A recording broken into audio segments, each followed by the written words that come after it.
ಬದುಕು ಕೇವಲ ಬದುಕುವುದಕ್ಕಷ್ಟೇ ಸೀಮಿತವಾಗಬಾರದು. ಜ್ಞಾನದ ಸಂಪಾದನೆಗೆ ಸಾಹಿತ್ಯಿಕ ಕಾರ್ಯಕ್ರಮದಲ್ಲಿ ಭಾಗವಹಿಸುವುದನ್ನು ರೂಢಿಸಿಕೊಳ್ಳುವುದರಿಂದ ಹೊಸ ಹೊಸ ವಿಚಾರಗಳು ಕಲಿಯಬಹುದು ಎಂದು ಸಾಹಿತಿ ಹಾಗೂ ನಿವೃತ್ತ ಪ್ರಾಧ್ಯಾಪಕ ಟಿ.ಜಿ. ಭಟ್ ಹಾಸಣಗಿ ಹೇಳಿದರು. ಕನ್ನಡ ಸಾಹಿತ್ಯ ಪರಿಷತ್ತು ಕುಮಟಾ ಘಟಕದಿಂದ ತಾಲೂಕಿನ ಕಡ್ಲೆ ಕಡಲತಡಿಯಲ್ಲಿ ನಡೆದ ಯುಗಾದಿ ಕವಿಗೋಷ್ಠಿಯಲ್ಲಿ ಅಧ್ಯಕ್ಷತೆ ವಹಿಸಿದ್ದ ಸಾಹಿತಿ ಹಾಗೂ ನಿವೃತ್ತ ಪ್ರಾಧ್ಯಾಪಕ ಟಿ.ಜಿ. ಭಟ್ ಹಾಸಣಗಿ ಅವರು ಮಾತನಾಡಿದರು. ಜ್ಞಾನ ಸಂಪಾದನೆಗೆ ಸಾಹಿತ್ಯದ ಆಸಕ್ತಿ ಅಗತ್ಯ. ನಿತ್ಯವೂ ಓದು, ಕಾವ್ಯಾತ್ಮಕವಾಗಿ ಎಲ್ಲವನ್ನ ವಿವರಿಸುವ ಪ್ರಯತ್ನಗಳು ಸಾಗಬೇಕು. ಅದರಿಂದ ಬದುಕು ಹಸನಾಗುತ್ತದೆ. ತಮ್ಮೊಳಗಿನ ಜ್ಞಾನದ ವಿಸ್ತಾರವನ್ನ ಹೆಚ್ಚಿಸಿಕೊಳ್ಳಲು ಮಾನವನಲ್ಲಿ ತುಡಿತ ಇರಬೇಕು. ಜ್ಞಾನದ ವಿನಿಮಯ ಆಗಬೇಕು. ಆಗ ಮಾತ್ರವೇ ಬೆಳೆಯಲು ಸಾಧ್ಯ ಎಂದರು. ನಮಗೆ ಕೃಷ್ಣನಾಯಕ ಸುದ್ದಿ ಅನೇಕರು ಹೇಳಿದ್ರಿಲ್ಲ.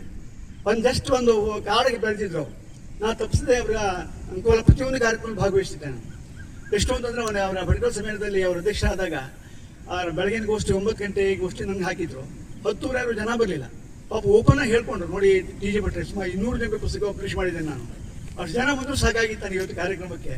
ಇಷ್ಟು ಖೇದ ಆಗ್ತದೆ, ಯಾಕೆ ನಮ್ಮ ಬರಗಾಗಲಿ ಈ ಮನೆಯ ಒಂದು ರೀತಿಯ ಉದಾಸೀನ್ಯ ಅಂತ ಕೇಳಿ ತುಂಬ ಫೀಲ್ ಮಾಡ್ಕೊಂಡಿದ್ರು. ನನಗೆ ಯಾರೋ ಒಬ್ರು ಇಂಟರ್ನೆಟ್ ಅವರು ಸಾಹಿತ್ಯದ ಆಚೆಗೆ ಅಂದ್ರೆ ಬದುಕು ಸಾಹಿತ್ಯವನ್ನ ಸಂಪೂರ್ಣವಾಗಿ ಸಾಹಿತ್ಯ ಬದುಕನ್ನು ಸಂಪೂರ್ಣ ವ್ಯಾಪಿಸ್ಕೊಳ್ತದೆ, ಪ್ರಶ್ನೆ ಇಲ್ಲ, ವ್ಯಾಪಿಸ್ಕೊಳ್ತದೆ. ಅದ್ರ ಆಚೆಗೂ ಸಹಿತ ಕೆಲವು ಸಂಗತಿಗಳು ನುಡಿಸ್ಕೊಂಡು ಬಿಡ್ತವೆ ನಮ್ಮ ಮಹಾಸಾಗರ ಇದ್ದಾಗೆ. ಹಾಗಾಗಿ ಅದನ್ನು ಸಂಪೂರ್ಣವಾಗಿ ನಾವು ಗ್ರಹಿಸಬೇಕು ಅಂತಾದ್ರೆ ಈ ರೀತಿಯ ಭಿನ್ನ ಭಿನ್ನವಾದಂಥ ಒಂದು ಸಂದರ್ಭದಲ್ಲಿ ನಾವು ಭಾಗವಹಿಸಿ ತನ್ಮೂಲಕ ನಮ್ಮ ಜ್ಞಾನದ ಮತ್ತು ಅಂತಃಕರಣದ ವಿಸ್ತರಣವನ್ನ ಮಾಡ್ಕೊಳ್ಬೇಕು ಅಂತ ಹೇಳಿ ನಾನು ಬಯಸ್ತೇನೆ ಮತ್ತು ಆದಷ್ಟು ಅದರೊಳಗೆ ಭಾಗವಹಿಸ್ತಾ ಇದ್ದೇನೆ. ಪ್ರಾಥಮಿಕ ಶಾಲಾ ಶಿಕ್ಷಕರ ಸಂಘದ ಅಧ್ಯಕ್ಷ ರವೀಂದ್ರ ಭಟ್ಟಸೂರಿ ಮಾತನಾಡಿ, ಕನ್ನಡ ಸಾಹಿತ್ಯ ಪರಿಷತ್ತಿನ ಕಾರ್ಯಕ್ರಮಗಳಿಂದ ದೂರದಲ್ಲಿದ್ದ ನನಗೆ ಕಾರ್ಯಕ್ರಮಕ್ಕೆ ಬರಬೇಕು ಎನ್ನುವ ಆತ್ಮೀಯ ಕರೆಯನ್ನು ಅಲ್ಲಗಳೆಯಲು ಸಾಧ್ಯವಾಗಲಿಲ್ಲ. ಕವಿತ್ವಕ್ಕೆ ಭದ್ರವಾದ ಬುನಾದಿ ಬೇಕು. ಬರೆದವರೆಲ್ಲರೂ ಕವಿಯಾಗುವುದಿಲ್ಲ. ಕವಿತ್ವ ಪ್ರತಿಯೊಬ್ಬರನ್ನ ವಿಭಿನ್ನವಾಗಿ ಗುರುತಿಸಿಕೊಳ್ಳಲು ಕಾರಣವಾಗುತ್ತದೆ ಎಂದರು. ಜಿಲ್ಲಾ ಕಸಾಪ ಗೌರವ ಕಾರ್ಯದರ್ಶಿ ಪಿ.ಆರ್. ನಾಯ್ಕ್ ಮಾತನಾಡಿ, ಆಡಿದ ಮಾತುಗಳು ಹಾಗೂ ಭಾಷಣವು ಚಿರಕಾಲ ಇರುವುದಿಲ್ಲ. ಪುಸ್ತಕದ ರೂಪದಲ್ಲಿ ಅದು ಹೊರಬಂದಾಗ ಅದಕ್ಕೆ ಬೆಲೆ ಬರುತ್ತದೆ. ಹೀಗಾಗಿ ಪುಸ್ತಕ ಮುದ್ರಣದ ದಿಶೆಯಲ್ಲಿ ಚಿಂತನೆ ನಡೆಯಲಿ ಎಂದರು. ಸಾಹಿತಿ ವೆಂಕಟೇಶ ಬೈಲೂರು ಆಶಯ ನುಡಿಗಳನ್ನು ಹಂಚಿಕೊಂಡು ಯುಗಾದಿ ಹೊಸ ಮನ್ವಂತರಕ್ಕೆ ನಾಂದಿಯಾಗಿದೆ. ಕಡಲತಡಿಯಲ್ಲಿ ಈ ಕವಿಗೋಷ್ಠಿ ಹಮ್ಮಿಕೊಂಡಿರುವುದು ಸಂತಸದ ವಿಚಾರ. ಮನೆಯ ಅಂಗಳದಲ್ಲಿಯೂ ಈ ಕವಿಗೋಷ್ಠಿ ನಡೆಯುವಂತಾಗಲಿ ಎಂದರು. ಕಸಾಪ ತಾಲೂಕು ಅಧ್ಯಕ್ಷ ಪ್ರಮೋದ್ ನಾಯ್ಕ್ ಪ್ರಾಸ್ತಾವಿಕವಾಗಿ ಮಾತನಾಡಿ, ಸಾಹಿತ್ಯ ಪರಿಷತ್ತಿನ ತಾಲೂಕಿನ ಜವಾಬ್ದಾರಿ ವಹಿಸಿಕೊಂಡ ನಂತರ ಮೊದಲ ಕಾರ್ಯಕ್ರಮ ಇದು. ಜಿಲ್ಲಾಧ್ಯಕ್ಷ ಬಿ.ಎನ್. ವಾಸರೆ ಹಾಗೂ ರೋಹಿದಾಸ್ ನಾಯ್ಕರ ಮಾರ್ಗದರ್ಶನದಲ್ಲಿ ವಿವಿಧ ಕಾರ್ಯಕ್ರಮ ಸಂಯೋಜಿಸುವ ಪ್ರಯತ್ನ ಸಾಗಿದೆ ಎಂದರು. ಎಲ್ಲ ಸಂಘಟನೆಗಳಿಗಿಂತಲೂ ಅತ್ಯುತ್ತಮ ರೀತಿಯಲ್ಲಿ ಕಾರ್ಯನಿರ್ವಹಿಸಿ ಸಕ್ರಿಯ ಚಟುವಟಿಕೆಯಲ್ಲಿ ತೊಡಗಿರ್ತಕ್ಕಂಥದ್ದು ನಮಗೆಲ್ಲ ತಿಳಿದಿರ್ತಕ್ಕಂಥ ಸಂಗತಿ.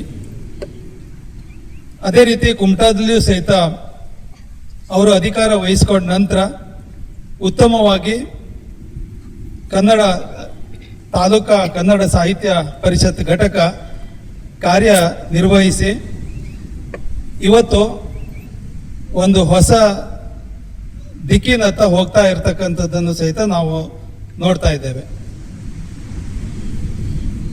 ನಾನು ಅಧ್ಯಕ್ಷತೆಯನ್ನ ಅಲಂಕರಿಸಿದ ನಂತರ ಇದು ಒಂದು ಮೊದಲ ಕಾರ್ಯಕ್ರಮ ಮತ್ತು ಅದು ಜನರಿಗೆ ಮುಟ್ಟುವಂತಿರಲಿ ಅನ್ನುವಂಥ ಒಂದು ಆಶಾಭಾವನೆಯನ್ನ ಅವರು ಹೊಂದಿ ನನ್ನನ್ನು ಹರಿಸಿರ್ತಕ್ಕಂಥದ್ದನ್ನು ನಾನು ಬಹಳ ಸಂಭ್ರಮದಿಂದ ಹೇಳ್ಕೊಳ್ಳಿಕ್ಕೆ ಇಲ್ಲಿ ಇಚ್ಛೆ ಪಡ್ತೇನೆ.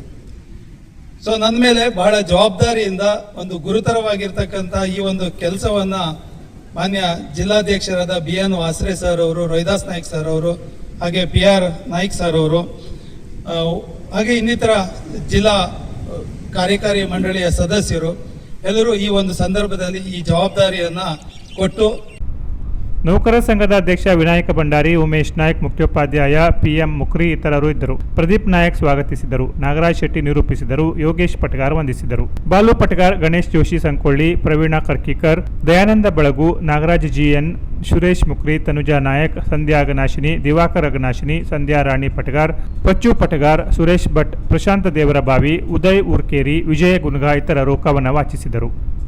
Canara plus news Kumta.